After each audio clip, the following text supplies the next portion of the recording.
الحمد لله رب العالمين والصلاة والسلام على سيد الأنبياء والمرسلين وعلى آله وصحابه أجمعين. أما بعد، وقال الله تعالى في القرآن المجيد: فأعوذ بالله من الشيطان الرجيم، بسم الله الرحمن الرحيم. أولئك كتب في قلوبهم الإيمان وأيداهم بروح منه. آمنت بالله صدق الله العلي العظيم. وقال الله تعالى في شأن حبيبه الكريم: إن الله وملائكته يصلون على النبي يا أيها الذين آمنوا صلوا عليه وسلموا تسليما. اللهم صل على سيدنا ومولانا محمد معامل الجود والكرم وعلى آله وأصحابه وبارك وسلم. صلاة وسلام عليك يا رسول الله صلی اللہ تعالی علیہ وآلہ وصحبہ وسلم. اما بعد، ہر تعریف اور بڑائی صرف اللہ تعالی کے لیے ہے جو سارے جہان کا مالک ہے، مختار ہے اور جو سارے جہان کا پالنہار ہے. میں اس بات کی گواہی دیتا ہوں کہ اللہ تعالی کے سوا کوئی عبادت کے لائق نہیں، وہ ایک ہے، اس کا کوئی ساتھی اور شریک نہیں. اور میں اس بات کی بھی گواہی دیتا ہوں کہ آپ کے ہمارے پیارے آقا مولا حضور پرنور رحمت کونین حضرت سیدنا محمد مصطفیٰ احمد مصطفیٰ صلی اللہ تعالی علیہ وآلہ وصحبہ وسلم اللہ تعالی کے آخر رسول اور اس کی برگزیدہ بندے ہیں. اللہ تعالی حضور اکرم نور مجسم رحمت عالم صلی اللہ تعالی علیہ وآلہ وصحبہ وسلم کی بارگاہ پر اہل بیت اور صحابہ کرام تابعین تابعین اولیاء کرام پر قیامت تک رحمتی اور برکتی نازل فرماتا رہے. آمین. محبت سے ایک مرتبہ درود شریف پڑھ لیجیے. اللہم صلی علی سیدنا و مولانا محمد معامل الجود والکرم وعلی آلہ وصحابہ وبارک وسلم. صلاۃ و سلام علیک یا رسول اللہ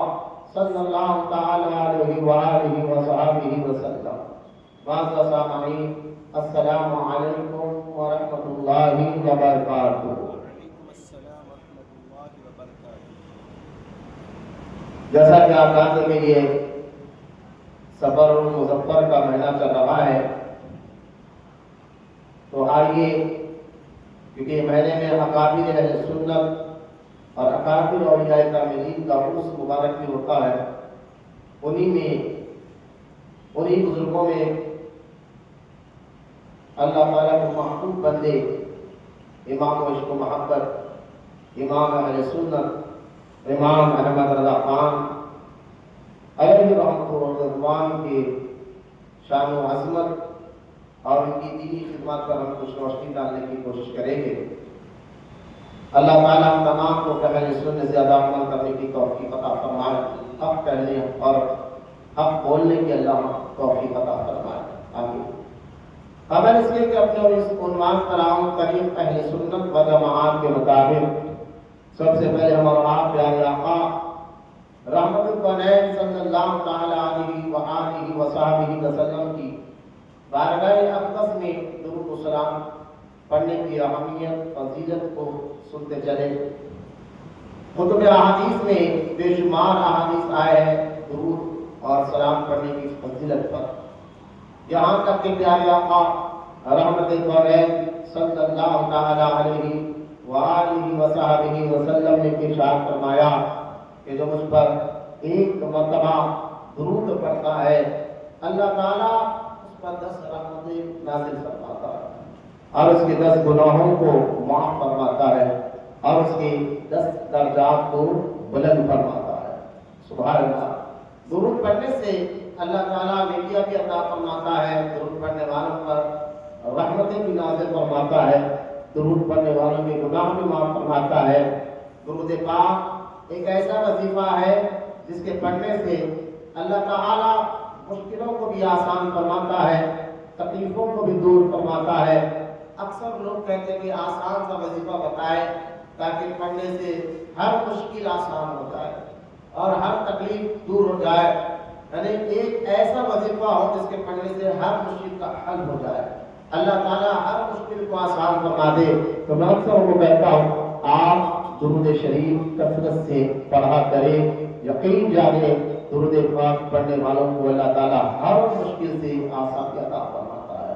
کئی واقعات بزرگوں کی کتابوں میں لکھا ہے کہ جہاں گناہگاروں کی اللہ تعالیٰ گناہوں کو معاف فرمایا درود پڑھنے سے، وہیں پر جو کاروبار کے لیے پریشان تھے، جو قرضے کے لیے پریشان تھے، قرضہ بہت ہو گیا تھا،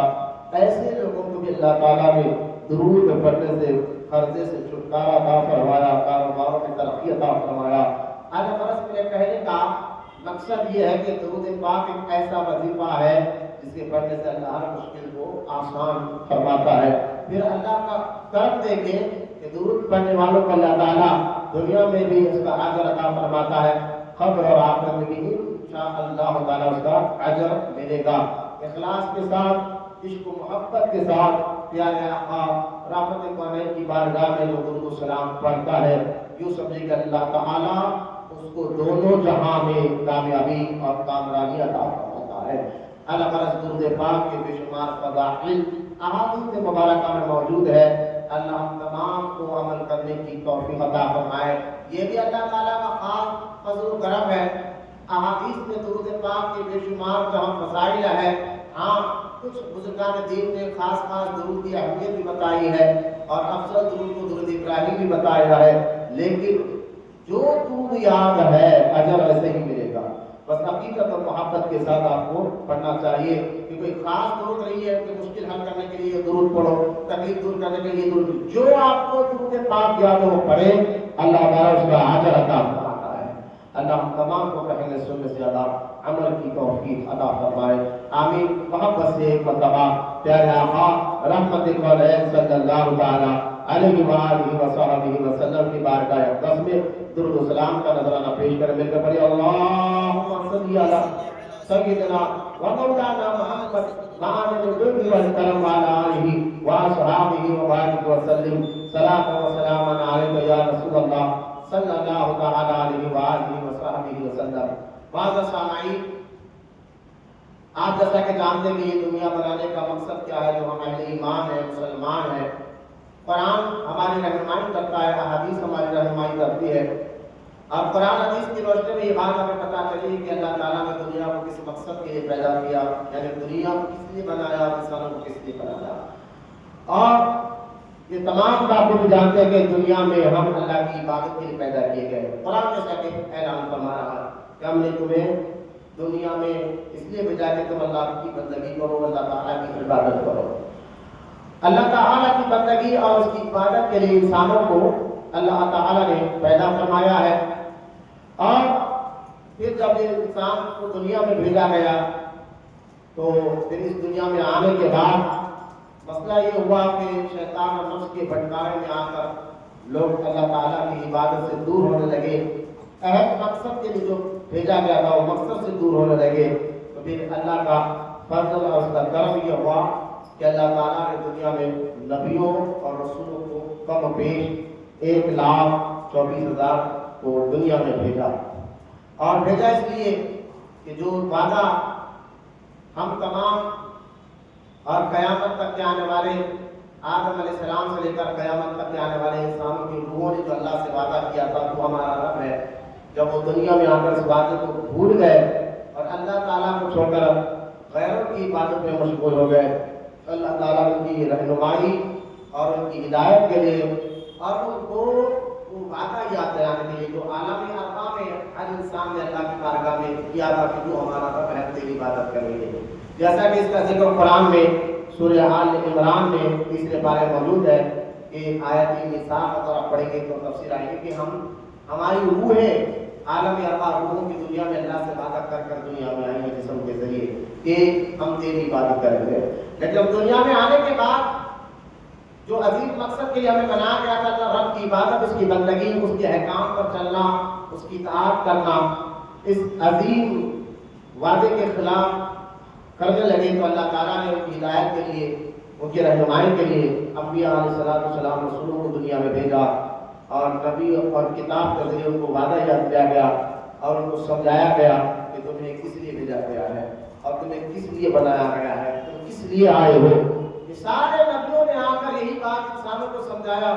اور جو اس پر اللہ کا کرم ہوا وہ انسان اس نبی کا کلمہ پڑھ کر پھر سے اپنے وعدے پر قائم ہو گئے اور اللہ تعالیٰ کی عبادت اور اس کی اطاعت میں زندگی گزارنے والے بن کر دنیا میں بھی کامیاب ہو گئے، قبر اور آخرت میں بھی کامیاب ہو گئے۔ الگ ایک نبی کے بعد دوسرے نبی آتے رہے، کم و پیش 1,24,000 انبیاء اور رسول آتے رہے ایک کے بعد ایک۔ اس کے بعد آخری نبی پیارے آقا رحمت کونین صلی اللہ تعالی علیہ وسلم کی مبارک زندگی کی باری آئی اور آپ آخری نبی بن کر دنیا میں تشریف لے کر آئے، اور آپ کے بعد اب کوئی نبی اور رسول آنے والے نہیں ہیں۔ اور یہ بھی ہمارے اور آپ کے نبی کا خاص خصوصیت ہے، کمال ہے، جو پچھلے نبیوں نے جن کی زندگی 200 سال، 500 سال، 800 سال، 1000 سال بھی ایسے نبی گزرے جن کی عمر 1000 سال کی تھی، لیکن وہ کمال انہوں نے نہیں کیا جو کمال اللہ تعالیٰ نے حضور کے ذریعے دنیا پر عطا فرمایا ہے۔ یہاں میں لوگوں کو آدھا کو مسجد سے بتاؤ اور یہاں کے تمام چیزیں بتاؤ۔ درود شریف پڑھیے، اللہم صلی علی سیدنا مولانا محمد وعلی آلہ۔ گاڑیاں بھی ترتیب سے لگانے لگاؤ، اور دیر ہوتی یہ بھی بتاؤ، بے چینی مت کرو، بولو ساری چیزیں سمجھا کے مسجد پہ بھیجو، مسجد کی آداب ہی ہے۔ لہٰذا آپ غور فرمائیے کہ ہمارے پیارے آقا رحمت کونین کو اللہ تعالیٰ نے 63 سال کی زندگی عطا فرمائی، ظاہری زندگی۔ آج بھی ہمارے نبی باحیات ہے، ظاہری زندگی کی بات کر رہا ہوں۔ ہم جس نبی کا کلمہ پڑھتے ہیں ان کی زندگی مبارک 63 سال، 60 لیکن 63 ایئرس ظاہری زندگی، اور 63 سال کی زندگی میں اگر آپ 40 سال کی عمر نکال دیں سرکار علیہ السلام کی، تو 40 سال کی عمر میں 40 سال کی عمر تک اللہ کے رسول علیہ السلام نے اپنے اخلاق اور اپنے کردار اور اپنی عادتوں کے ذریعے لوگوں کو منوایا۔ مطلب 40 سال کی عمر ہمارے آقا پیارے آقا رحمت کونین کی عمر مبارک 40 سال ہوئی، پھر اللہ کے فضل اور اس کی عطا سے سرکار نے اپنے نبی اور رسول ہونے کا اعلان فرمایا۔ اور اس کے بعد تبلیغ کا ظاہری طور پر جب سلسلہ چلا، مکہ مکرمہ میں 10 سال اور مدینہ منورہ میں، مکہ مکرمہ میں 13 سال اور مدینہ منورہ میں 10 سال، یہ 23 سال کا جو عرصہ گزرا جو سرکار علیہ السلام نے دین تبلیغ فرمائی ہے۔ اور ان 23 سال کے عرصے میں جو کام پچھلے انبیاء اور رسول جن کو 100 سال، 200 سال، 1000 سال کی عمر ملی، لیکن ان کی امت میں بہت کم لوگ آئے، ان کے کلمہ پڑھنے والے بہت کم لوگ بنے، لیکن یہ ہمارے اور آپ کے پیارے آقا صلی اللہ علیہ وسلم کا مقام و مرتبہ ہے، ان کی شان و عظمت ہے۔ 23 سال کی عمر مبارک میں، یعنی تبلیغ کا جو دورہ ہے، 63 سال آپ کی زندگی پاک ہے، لیکن ظاہری زندگی کی میں بات کر رہا ہوں، 23 سال کی زندگی مبارک میں پیارے آقا نے تبلیغ کا وہ کام اور سر انجام دیا کہ آپ جب ظاہری دنیا سے پردہ فرمائے تو آپ کی 63 سال عمر مبارک تھی، لیکن جب دنیا سے آپ تشریف لے جا رہے تھے تو آپ 1 لاکھ سے زیادہ آپ کے غلام دنیا میں موجود تھے، جن کو صحابہ کہا جاتا ہے۔ لہذا یہ 1 لاکھ سے زیادہ صحابہ کرام موجود تھے۔ یہ میرے پیارے آقا رحمت کونین کی شان و عظمت ہے، جو پچھلے انبیاء علیہ السلام سے سب سے افضل اور سب سے اعلیٰ پیارے آقا رحمت کونین کو اللہ تعالیٰ نے مقام و مرتبہ عطا فرمایا ہے۔ میں کہنا نہیں چاہتا ہوں، پھر یہ جو اسلام آگے بڑھا، صحابہ کرام رہنے بیت کے ذریعے سے آگے بڑھتا رہا۔ پہلے اگر ہم روس دیکھیں، طریقہ دیکھیں، جو ہمارے آقا صلی اللہ تعالیٰ علیہ وسلم سے پہلے اگر کوئی نبی آتے تو ان کے بعد وہ دین کی تبلیغ کرتے، دنیا سے جانے کے بعد لوگ قوم بگڑ جاتے تو پھر اللہ تعالیٰ دوسرے نبی کو بھیجتا. اس طرح ایک نبی کے بعد دوسرے نبی آتے رہے لوگوں کی ہدایت کے لیے، لوگوں کو معرفت الہی بتانے کے لیے، توحید سمجھانے کے لیے. لیکن اب کیونکہ اب قیامت تک کوئی نبی اور رسول آنے والے نہیں ہے، یاد رکھ لیں ہمارے آقا رحمت کونین پر نبوت کا دروازہ بند ہو چکا ہے. اب کوئی نبی کوئی رسول جو ہے قیامت تک آنے والے نہیں ہے.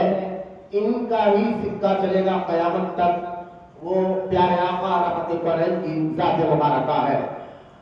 اب کیونکہ جو دین اسلام کو سرکار علیہ السلام نے صحابہ اور اہل بیت کے ذریعے آگے پہنچایا، تو یہ دین اسلام ایک تنظیم ہے. اور ایک بات ہمیشہ یاد رکھ لیں آج کے آپ دیکھ لیں اگر کوئی پارٹی بناتا ہے کسی چیز کی تو اس کو آگے بڑھانے کے لیے ایک مضبوط آدمی کو تلاش کرتا ہے جو زمین پتی ہو، عقل مند ہو، بہت سے اس کے اندر صلاحیت موجود ہو، بہت سے خوبیاں اس کے اندر موجود ہو. اگر کسی پارٹی کو ایسا لیڈر، ایسا رہنما میں لگ جائے جس کے اندر عام آدمی سے ہٹ کے کچھ خاصیت ہو اور کچھ ایسی عادتیں اور صحیح فطین عقل مند سمجھدار ہو، تو پھر ایسا آدمی اس تنظیم کو بڑھانے کے لیے بڑا کارمند ہوتا ہے اور بڑا معتبر ہوتا ہے، اور اس کے ذریعے سے وہ تنظیم آگے بڑھتی ہے. کسی بھی تنظیم کو آگے چلانے سے پہلے اس کو چلانے والا بڑا معتبر ہونا ضروری ہوتا ہے، سمجھدار ہونا ضروری ہوتا ہے، عقل مند ہونا ضروری ہوتا ہے. اگر نااہلوں جاہلوں کے ہاتھ میں وہ تنظیم چلے جائے تو وہ تنظیم کا کام آگے نہیں بڑھتا، وہ کام آگے بڑھنے سے رہ جاتا ہے. تو اگر جاہل آدمی، ان پڑھ آدمی اور ناسمجھ آدمی اگر کسی تنظیم کو ہاتھ میں لے لے، جیسے کہ مثال دے کر میرے پیارے آقا رحمت کونین کی حدیث کے ذریعے آپ کو بات سمجھاؤں. حدیث پاک میں آتا ہے قیامت کی نشانیوں میں سرکار علیہ السلام کی نشانی یہ بھی ہے نااہل لوگ اہل بن کر بیٹھ جائیں گے، یعنی اس عہدے کے وہ اہل نہیں رہیں گے لیکن اس عہدے کی کرسی میں اہل بن کر بیٹھ جائیں گے. آپ جب سے ہی نااہل لوگ جو اس کام کو سنبھال نہیں سکتے ہیں لیکن پیسے کی بنیاد پر اور جو ہے طاقت کی بنیاد پر جب بیٹھ جاتے ہیں تو پھر وہ کام تنظیم کا کام تتر بتر ہو جاتا ہے، الٹ پلٹ ہو جاتا ہے. تو کہنے کا مقصد ہے کوئی بھی تنظیم جب آگے بڑھنا چاہتی ہے تو اس کو چلانے والا، اس تنظیم کو آگے بڑھانے والا کے اندر بہت سے خصوصیات ہوتے ہیں، سمجھداری ہوتی ہے، ذہین فطین ہوتا ہے. ایک اور مثال بھی یہ سمجھیے کہ دیکھیے فوج جو ہمارے ملک کی فوج کو دیکھیں، دنیا کے کسی بھی ملک کو جو فوج ہوتا ہے، جو فوجی ہوتے ہیں، جو بارڈر سمجھتے ہیں، ملک کی حفاظت کرتے ہیں، تو اس فوج کو ایک کمانڈر ہوتا ہے جو اس فوج کو جو ہے آگے بڑھاتا ہے اور اس کمانڈر کے تحت ساری فوج کام کرتی ہے. کمانڈر کوئی عام آدمی نہیں بنتا، کوئی عام فوجی بھی نہیں بنتا، وہ بہت زیادہ ذہین فطین سمجھدار عقل مند ہوتا ہے. اس لیے وہ فوج کا بڑا کمانڈر بنتا ہے. تو پھر وہ فوج کو ایسی ترتیب دیتا ہے جس کے ذریعے سے ملک کے اندر دشمن داخل نہیں ہو سکتے اور وہ ملک کے اندر دشمن کو بھی داخل ہونے نہیں دیتا اور ملک کی حفاظت کا ذریعہ بھی بن جاتا ہے. یعنی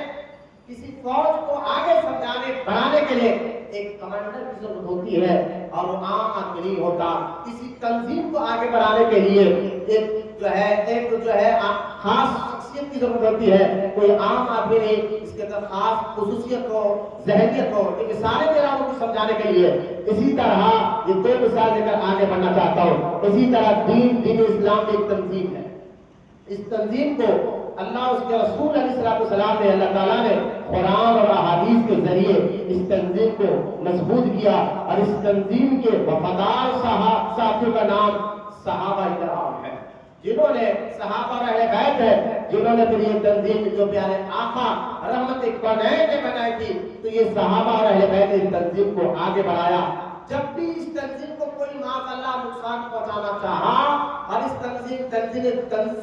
اسلام کی میں بات کر رہا ہوں، جب بھی دین اسلام کو کوئی بھی اس کو ناکام کرنا چاہا، اس کو نقصان پہنچاتا، ملک کے اندر اگر دشمن گھسنا چاہے تو جرنیل الرٹ ہو جاتے ہیں اور بارڈر پہ ٹھہرے تمام فوجیوں کو آگاہ کیا جاتا ہے، خبردار ہو جاؤ کہ دشمن یہاں سے اندر آنے کی کوشش کر رہا ہے. تو جرنیل اگر مضبوط ہو تو پھر ملک کی بھی حفاظت ہوتی ہے، ملک بھی ترقی کرتا ہے، ملک کے اندر گھسپیٹی گھس کر نہیں آ سکتے ہیں۔ اسی طرح دین اسلام کو جو قیامت تک رکھا جائے گا،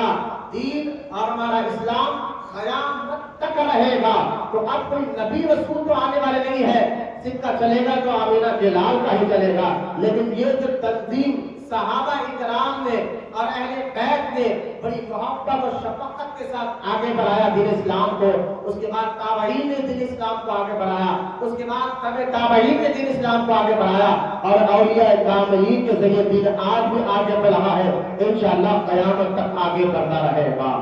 لہذا جب بھی آپ سمجھے بات کو کہ جب بھی دین اسلام کے خلاف کوئی ناپاک نظر اٹھایا اور کسی طرح دین اسلام کو کمزور کرنا چاہا، قرآن اور احادیث کے قانون کو توڑنا چاہا، مروڑنا چاہا، اپنی مرضی سے جو ہے کام کرنا چاہا، ہر دور میں آپ دیکھ لیں پھر کوئی نہ کوئی اس تنظیم یعنی دین اسلام کو سنبھالنے کے لیے اللہ نے مصطفیٰ کے غلاموں میں ایک کمانڈر کو پیدا فرمایا جن کو اولیاء اللہ کہا جاتا ہے۔ آپ غور کریں، صحابہ کہا جاتا ہے، اہل بیت کہا جاتا ہے۔ آپ دیکھیں جب یزید نے اس مقدس اسلام کے خلاف آواز اٹھائی، اب اس کے خلاف کام کرنا چاہا اور من چاہی زندگی گزارنا چاہا، لوگوں کو بھی یہی ذہن دینا چاہا، یزید پلید نے یہ کام کرنے کی کوشش کی، کیونکہ میں نے کہا نا یہ دین تنظیم اور اسلام قیامت تک رہے گا، اس کے اندر یزید نے گھس پیٹی بن کر اور کسی طرح اس کو نقصان پہنچانا چاہا، تو امام حسین نے کربلا میں بتا دیا کہ ہر دور میں ایک جرنیل یہ دین اسلام کی حفاظت کے لیے اللہ تعالیٰ پیدا کرے گا اور پھر دین آگے بڑھا۔ ہر دور میں آپ دیکھ لیں کہ اس دین اسلام کو جو قانون بنایا گیا ہے، میں اکثر گزشتہ جمعہ میں نے بیان کیا جس میں سورۃ الانعام آیت نمبر 151 سے 152 کی میں نے تفسیر کی، اللہ کے فضل اس کے عطا سے میں اکثر ایک جملہ اس میں کہہ رہا تھا کہ اگر ان آیتوں کو غیر مسلم جو سچ کو قبول کرنے والے، سچائی کو سمجھنے والے اور چاہتے ہیں کہ انسان کو فائدہ پہنچے ایسا کوئی قانون بناؤ، انسان کو نقصان نہ پہنچے بلکہ فائدہ پہنچے چاہے کسی مذہب کا ہو، اگر ایسا ذہن رکھنے والا قرآن کی ایک آیت سورہ انعام آیت نمبر 151 پڑھ لے تو وہ بھی کہے گا ہاں ایسا قانون ہونا چاہیے جیسا قانون قرآن بتا رہا ہے، جیسا قانون حدیث بتا رہی ہے۔ لہذا ایک آیت ورنہ قرآن میں اور بھی ایسی آیت ہے جو ہم کئی غیر مسلم آیتوں کو پڑھ کر اسلام کو قبول کیا ہے، قانون یہ ہے، دین یہ ہے۔ جب بھی کوئی اس دین اسلام کے قانون کو توڑنا چاہا، مڑوڑنا چاہا اور اس کے خلاف آواز اٹھانے چاہیے تو پھر کیونکہ اب نبی تو آئے گا نہیں، لیکن اللہ تعالیٰ نے اپنے محبوب کے غلاموں میں ایسے جرنیلین کو، ایسے جنرل کو اور ایسے محبوب بندوں کو پیدا کرتا ہے اور کرتا رہے گا جن کے ذریعے سے یہ تنظیم اور دین اسلام قیامت تک باقی رہے گا۔ یہ تمام میں آج کا جو بیان ہے لبنواب جو میں آپ کو سمجھانا چاہتا تھا کہ کس طرح اللہ تعالیٰ نے دین اسلام کو قیامت تک باقی رہے گا۔ دیکھیں اللہ تعالیٰ ذریعے بنا دیتا ہے، ذریعے ہم نہیں بناتے، جو امام اہل سنت نے فرمایا تھا ذریعے ہم نہیں بناتے، ایجاد ہم نہیں کرتے، ایجاد اللہ کرتا ہے، بس ہم اس کو فالو کرتے ہیں۔ ذریعے رب بناتا ہے، ہم اس کو فالو کرتے ہیں۔ اور یہ بھی یاد رکھیں اللہ ذریعوں کا محتاج نہیں ہے، اللہ تعالیٰ ذریعوں کا محتاج نہیں ہے، ذریعے کا ہم محتاج ہے، غلام اس کے بندے محتاج ہے، لیکن یہ رب کا طریقہ ہے، رب کی سنت ہے، جو بھی دیتا ہے ذریعے سے عطا فرماتا ہے، لہذا ذریعے کے ہم محتاج ہے۔ میں سمجھانا چاہتا ہوں ہر دور میں آپ دیکھ لیجیے کسی دور میں بھی جب دین کے خلاف، قرآن کے خلاف کوئی توڑ موڑ کر اپنا قانون پیش کرنا چاہا، اس دور کے ولی نے اس کو منہ توڑ جواب دے کر دین اسلام کے جھنڈے کو بلند کیا۔ ہر دور میں دیکھیں اسلام آ کر 1450 سال ہو گیا ہے، ہر دور میں اگر کوئی نہ کوئی دین اسلام کو کوشش کیا۔ کربلا سے آپ دیکھتے جائیے کہ کربلا کے واقعے کے بعد بھی حسین کے چاہنے والے آج بھی زندہ ہے اور کس طرح یزیدیوں کو منہ توڑ جواب دیتے آ رہے ہیں۔ ایک دور آیا کہ قرآن پاک کے بارے میں کچھ لوگوں نے یہ عقیدہ رکھنا چاہا کہ قرآن مخلوق ہے، رب کا کلام لیکن مخلوق ہے، اور قرآن کے بارے میں 1400 سال سے صحابہ اور اہل بیت کا یہی عقیدہ ہے قرآن اللہ کی مخلوق ہے، غیر مخلوق ہے، کیونکہ وہ رب کا کلام ہے۔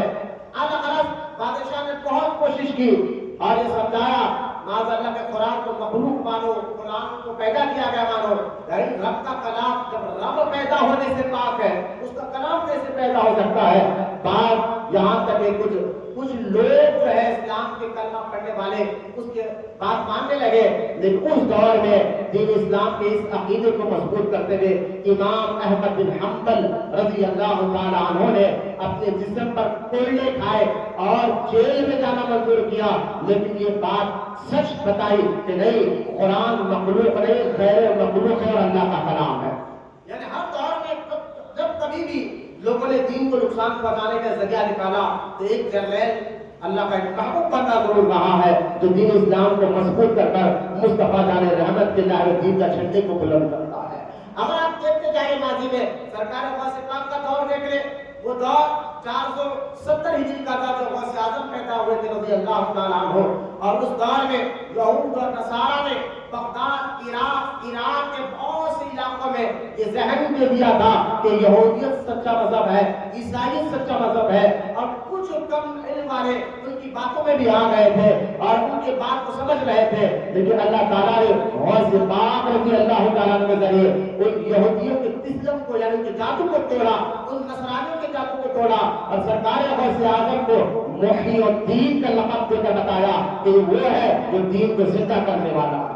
سرکار غوث پاک نے پھر لوگوں کو دین کا صحیح پرچم، صحیح تعارف کرایا اور دین اسلام کے جھنڈے کو بلند کیا۔ ہر دور میں یہ بات آتے رہی، آپ غور کرتے جائیے، جب کسی ملک ہندوستان میں مغلیہ سلطنت کا جب دور شروع ہوا، اس دور میں اکبر بادشاہ نے بھی ایک کام ناپا کوشش کی، لیکن اللہ اس کے رسول کے بنائے ہوئے قانون جس کو دین کہا جاتا ہے، جس کو اسلام کہا جاتا ہے، جس کو شریعت کہا جاتا ہے، جس کو نظام مصطفیٰ کہا جاتا ہے، جس کو قرآن حدیث کا قانون کہا جاتا ہے، اس قانون کو توڑنے کے لیے اکبر نے ایک نیا دین بنایا، دین الہی نکالا، اور لوگوں کو کہا جو میں قانون بنا رہا ہوں اس کو فالو کیا جائے۔ اس قانون میں بہت سے حرام چیزوں کو اس نے حلال کر دیا تھا، بہت سے ناجائز چیزوں کو اس نے جائز کر دیا تھا۔ ڈیٹیل میں نہیں جانا چاہتا، انشاءاللہ یوم مجدد الفسانی کا جب یوم آئے گا اسی مہینے میں تب میں بتاؤں گا کہ اکبر کی کیسی ناکام کوشش رہی ہے۔ الغرض جب اس نے ایڑی چوٹی کا زور لگایا پورے ملک ہندوستان میں،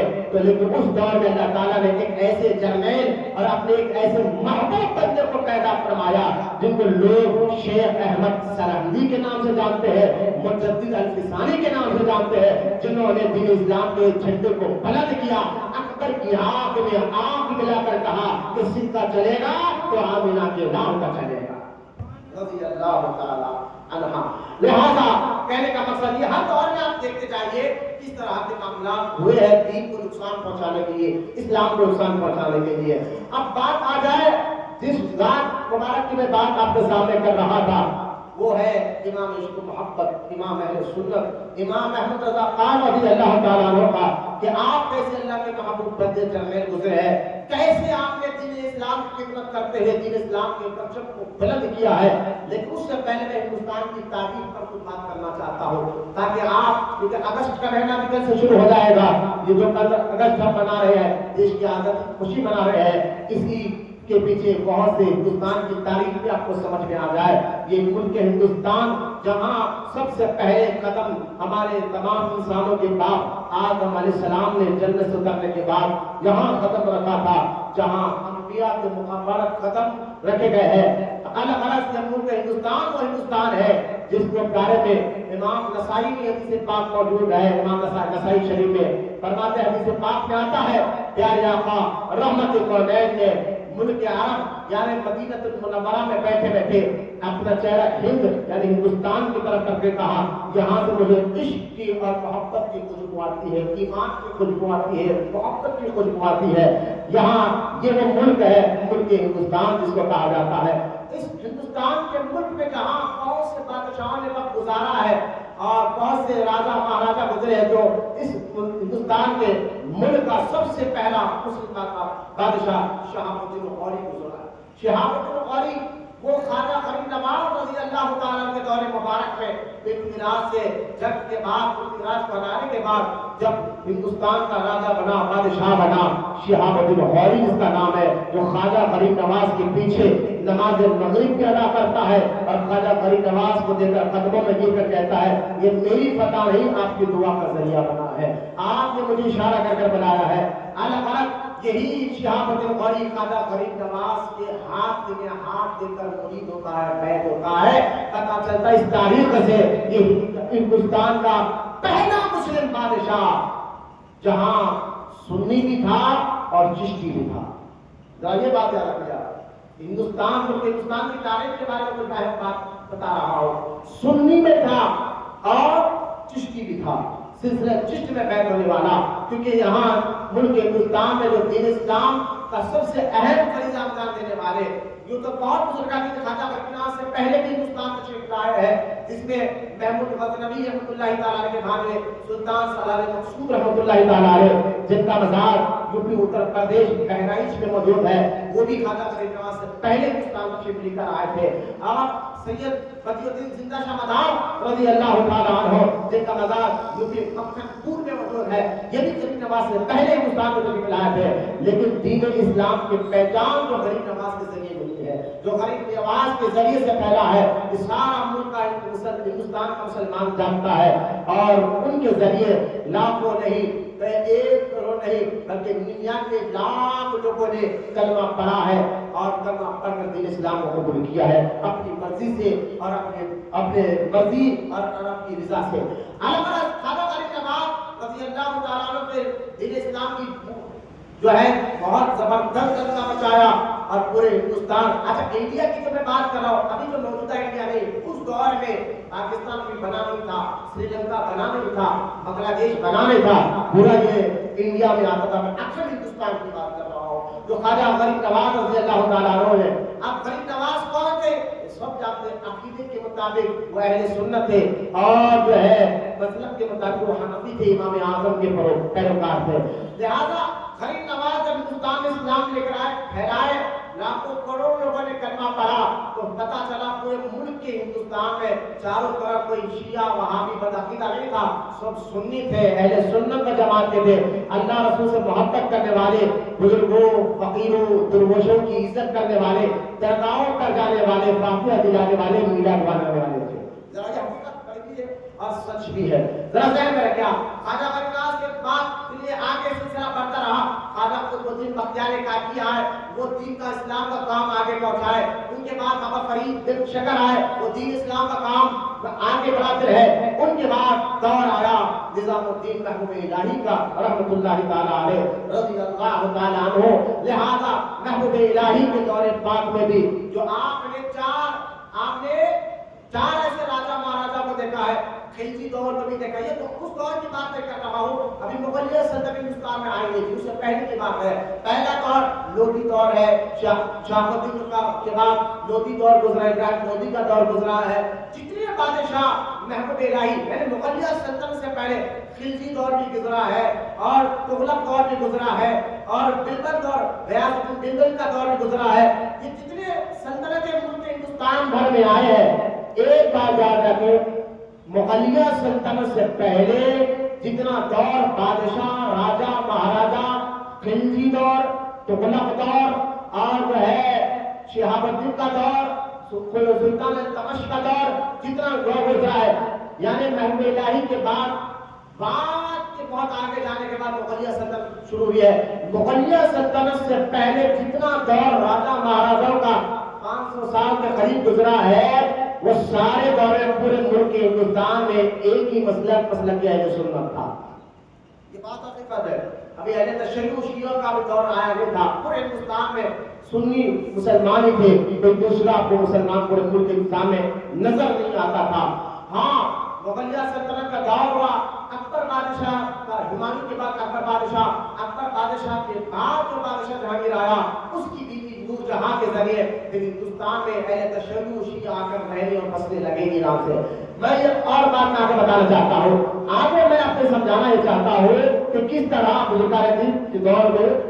اہل سنت و جماعت کے لوگ ہی تھے، کوئی دوسرا مسلک آپ کو نظر نہیں آتا تھا ہندوستان میں۔ محبوب الہی کے وہ چہیتے مرید، بہت چہیتے مرید، جو ہر وقت محبوب الہی کے عشق میں ترانے گاتے رہتے تھے، محبوب الہی کے دن رات نام لیا کرتے تھے، آدھی رات کے وقت جو محبوب الہی اپنے بند کمرے میں اپنے حجرے پہ اللہ تعالیٰ کی عبادت میں رہتے تھے، کسی مرید کی مجال نہیں ہوتی تھی کہ دروازہ کھول کر اندر جا سکے، لیکن یہ ایسے محبوب مرید تھے آدھی رات کو دروازہ کھول کر محبوب الہی کے خط پر بیٹھ جاتے اور محبوب الہی ان کے چہرے کو دیکھ کر مسکرا دیا کرتے تھے۔ وہ ایسے بزرگ تھے، راجا جن کی عزت کرتے تھے، وہ ایسے محبوب الہی کے مرید تھے، راجا مہاراجا جن کو اپنے پاس بلاتے تو عزت نوازتے اور ایک خاص مقام دیتے، وہ ایسا بزرگ تھے، وہ ایسے مرید تھے محبوب الہی کے جو کئی راجاؤں کا دور کو دیکھا ہے، کئی مہاراجاؤں کے دور کو دیکھا ہے، لہذا ہر دور میں جہاں محلوں میں ان کی عزت تھی تو خانخواہوں میں بھی ان کی عزت تھی، خانخواہوں میں بھی عزت تھی۔ راجا مہاراجا خانخواہوں میں آ نہیں سکتے تھے، لیکن اپنی عقیدت کو اسی محبوب الہی کے مرید خاص کے ذریعے لوگوں تک اور بزرگوں تک تحفے بھیجا کرتے تھے۔ تو بزرگان دین یہ کہہ کر قبول کرتے کہ ہم تو راجا مہاراجاؤں کا تحفہ تو قبول نہیں کرتے، لیکن محبوب الہی کے اس خاص مرید کے ذریعے ہمارے پاس تحفہ آیا ہے، تو تحفہ کوئی بھی بھیجو، آیا اس کے ذریعے اس کو قبول کر لیتے ہیں۔ لہٰذا وہ ایسے اللہ محبوب مرید تھے نظام الدین محبوب الہی کے، جنہوں نے ملک ہندوستان میں جہاں فارسی زبان کے ساتھ ساتھ اردو زبان کی بیج بھی ڈالی ہے اور ایسے کلام اپنے پیر کی محبت میں پڑا ہے اور ایسے کلاموں کو آپ نے قلم بند کیا ہے، محبوب الہی میں سے بزرگ ان کلاموں کو سن کر رش کرتے وجد کرتے تھے، اور ابو علی شاہ قلندر جیسے بزرگ ہے ان کے کلاموں کو سن کر رش کرتے وجد کرتے تھے، وہ کوئی اور نہیں، وہ امیر خسرو رحمۃ اللہ تعالی علیہ کی ذات مبارکہ ہے۔ تو ان کے جہاں پورے ہندوستان میں طوطی بولی جاتی تھی، اشعار میں، کلام میں یہ دعویٰ کر رہا تھا آپ کے سامنے کہ محبوب الہی کے دور کے بعد تک پورے ہندوستان میں مغلیہ سلطنت سے پہلے پورے ہندوستان بھر میں ایک ہی مسلک اہل سنت نظر آتا تھا، وہ اب وہی امیر خسرو جن کے کلام آج بھی پڑھے جاتے ہیں۔ ایک کلام میں امیر خسرو کیا کہتے ہیں ذرا سنیں، اس سے اندازہ ہو جائے گا وہ دور اہل سنت کا دور تھا، کوئی شیعہ نظر نہیں آتا تھا، کوئی متحدہ نظر نہیں آتا تھا، کوئی وہابی نظر نہیں آتا تھا۔ امیر خسرو اپنے ایک شعر میں جو فارسی زبان میں کہتے ہیں، زہر ملک مسلمان خیز و دین جو ہے، زہر ملک مسلمان خیز و دین جو ہے کہ ماہی سنی خود ان جو ہے۔ آپ فرماتے ہیں میرے خسرو رحمۃ اللہ تعالی علیہ اس فارسی شعر میں، ہندوستان کیسا مسلمان خیز، ہندوستان کیسا، واہ ہندوستان کیسا مسلمان خیز اور اسلام کی متاشیوں کا ملک ہے۔ کیا کہہ رہے ہیں میرے شعر میں، واہ ہندوستان کیسا مسلمان خیز اور اسلام کی متاشیوں کا ملک ہے، یہاں تو سنیں، یہاں تو ماہی کہتے ہیں عربی میں، فارسی میں کلام کو، پکشی کو، آپ کہتے ہیں یہاں تو نہر سے مچھلی بھی نکلتی ہے تو وہ بھی سنی ہوتی ہے، نہر سے مچھلی نکلتی ہے وہ بھی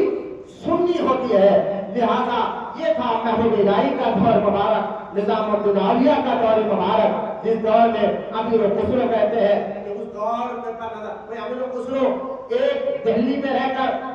اور جو ہے دہلی کے نظر کو پیش نہیں کر رہے، امیر خسرو کا سفر پورے ملک ہندوستان میں ہوا کرتا تھا، ملک ہندوستان کے ہر خطے، ہر شہر، ہر ملک میں آپ کا دورہ ہوا کرتا تھا، کیونکہ آپ مہاراجا کے محل میں ایک خاص مقام رکھتے تھے، اس لیے صرف یہ نہ سمجھے کہ امیر خسرو دلی کے شہر کو دیکھ رہے تھے، اس لیے وہاں دلی کو سنی نظر نہیں، پورے ملک ہندوستان کے اوپر امیر خسرو کی نظر تھی، اور اس نظر کو رکھتے ہوئے امیر خسرو کہتے ہیں کہ یہ ملک بھی کیسا ملک ہے جہاں پر سمندر کی مچھلی بھی سنی ہے۔ لہذا کوئی فرقہ نہیں تھا جو محبوب الہی کا دور، محبوب الہی کا دور ختم ہوا اور سلطان نصر الدین چراغ دہلی کا دور آیا، وہ دور جب ختم ہوا، ایسے دور کے بعد جب ہمایوں نے پھر سے پورے ہندوستان قبضہ کیا، مغلیہ سلطنت کا دور شروع ہوا۔ مغلیہ سلطنت کے اکبر بادشاہ کے بعد جہانگیر کے دور میں پھر اہل تشیع جو ہے ملک ہندوستان میں آنا رہنا بسنا شروع کر دیے، اور پھر ایک دوسرا فرقہ ہندوستان میں جو ہے وہ شیعوں کا بنا، اور شیعہ کمیٹی کا بنا جو آج بھی موجود ہے۔ اس کا ایک ثبوت یہ دیکھ لیں آپ، پورے ملک ہندوستان میں وقت ووٹ آپ کو دو ہی ملیں گے، ایک تو سنی ملے گا، دوسرا شیعہ ملے گا، وقت ووٹ دو ہی ملیں گے، ایک تو سنی ملے گا، ایک تو شیعہ ملے گا۔ یہ اس لیے میں آپ کو بتا رہا ہوں کہ امام احمد رضا کو اگر سمجھنا ہے تو تاریخ کو سمجھنا پڑے گا، یہ حالات کو سمجھنا پڑے گا، تب آپ کو ان کی شان و عظمت کے ساتھ ساتھ دین اسلام کی خدمت بھی آپ کو سمجھ میں آ جائے گی۔ لہذا آپ غور کریں، مغلیہ سلطنت میں یہ اہل تشیع کا فرقہ شروع ہو گیا، اور یہاں پر آج بھی ہندوستان آزاد ہو کر 70-80 سال کے قریب ہونے آ رہا ہے، لیکن آج بھی پورے ملک میں دو ہی وقت ملے کہ سنی ایک شیعہ، تو پتہ کیا چلا جتنے فرقے آج بن رہے ہیں، کوئی تبلیغی، کوئی دیوبندی، کوئی اہل حدیثی، کوئی جماعت اسلامی، یہ فرقے حال کے ہیں، ان کا مغلیہ سلطنت میں بھی کوئی نام و نشان نہیں تھا۔ اس بات کو اچھی طرح سمجھ جائیے۔ آگے بڑھتے ہیں، مغلیہ سلطنت کا دور ختم ہوا، پھر وہ دور بھی آیا اورنگزیب کے انتقال کے بعد۔ اورنگزیب رحمۃ اللہ تعالی علیہ کے انتقال کے بعد بہادر شاہ ظفر کا دور آیا۔ بہادر شاہ ظفر کون ہے؟ یہ اورنگزیب کے آخری پشت میں، ان کے بعد پھر پورے ملک پر انگریزوں نے قبضہ کر لیا تھا۔ تھوڑی سی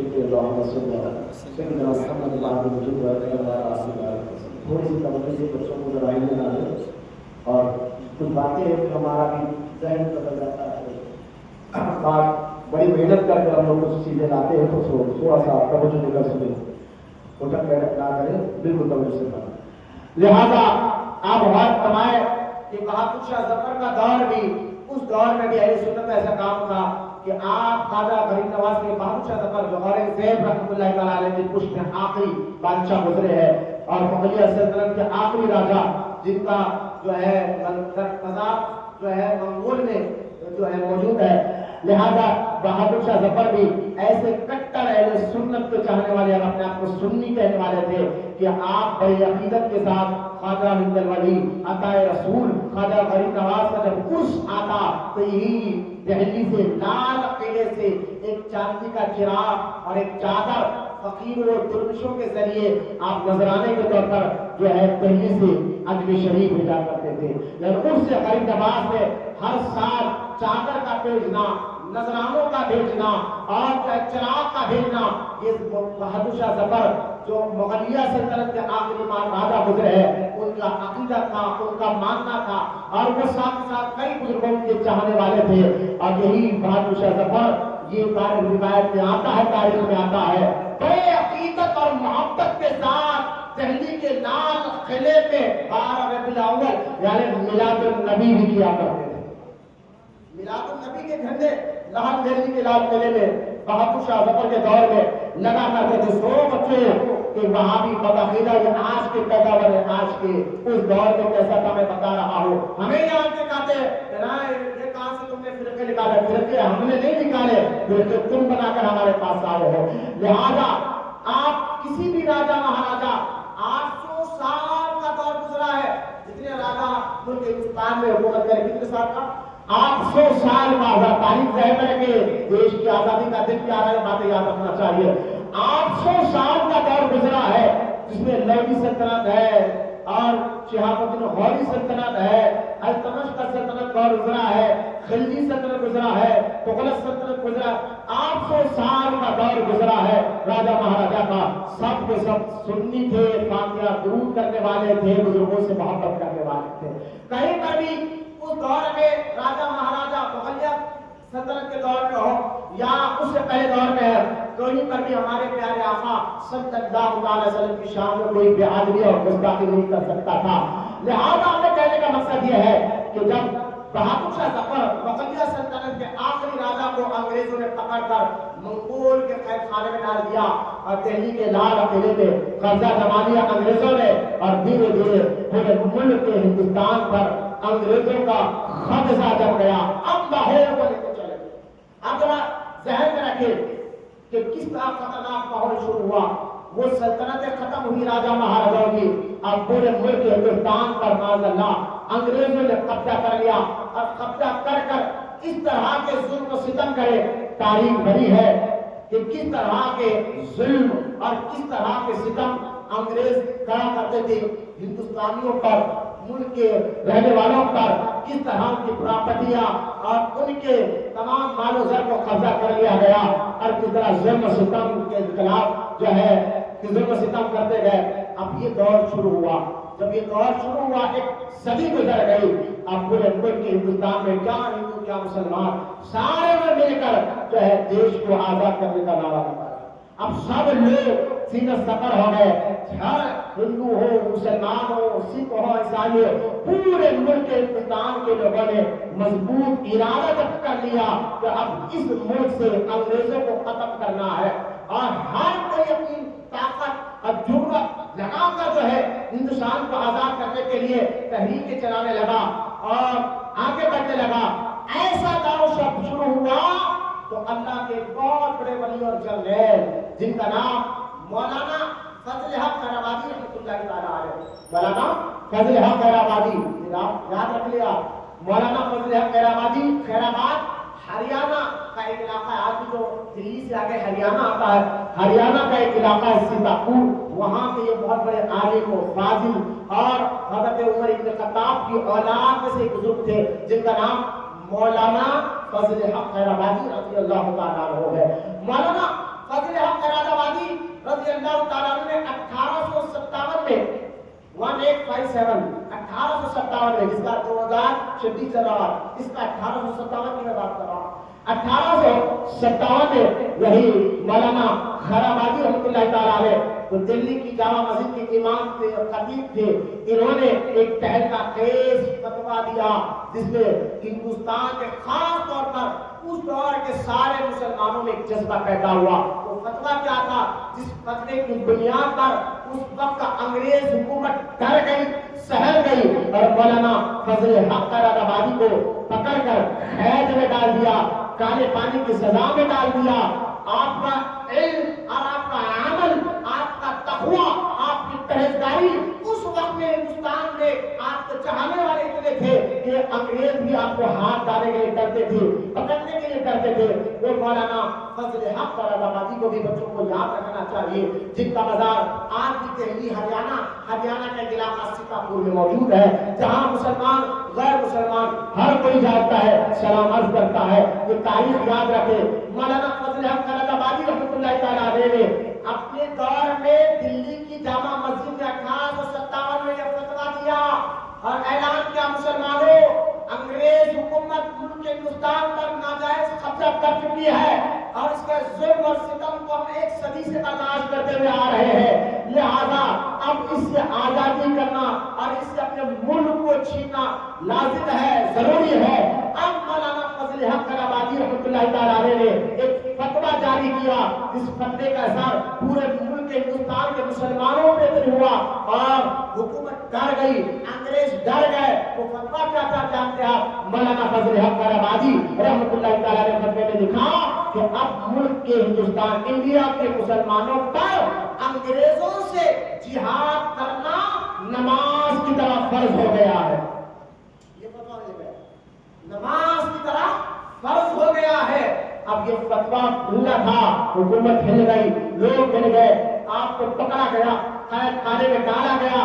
لیکن آپ کی ہمت اور جرأت میں کمی نہیں آئی۔ مولانا فضل حق خیرآبادی کو جیل کے اندر نہ پین دیا گیا نہ کاپی دی گئی، آپ نے کوئلسے سے ایک کا جو ہے اٹے پر لکھتے تھے اور لوگوں کو تحریر میں کہتے تھے میری پرواہ نہیں کرنا، ان سے جہاد فرض ہے، اگر مجھے باہر رکھا جائے تو میں بھی تمہارے ساتھ ہوں۔ لہذا آپ کے فتوے سے پورے مسلمانوں میں جرأت پیدا ہو گئی، ہمت پیدا ہو گئی، یوں تو پہلے بھی تھی لیکن فتوے سے اور پیدا ہو گئی اور ایک جنگی ہو گئی۔ اب پورے ملک کو آزاد کرانے کے لیے امیر ہندوستان کے تمام مسلمان بھی کھاندے پہ کھاندہ کھڑ کر آگے بڑھنے لگے۔ تو انگریز کی ایک چال ہمیشہ یاد رکھے گا،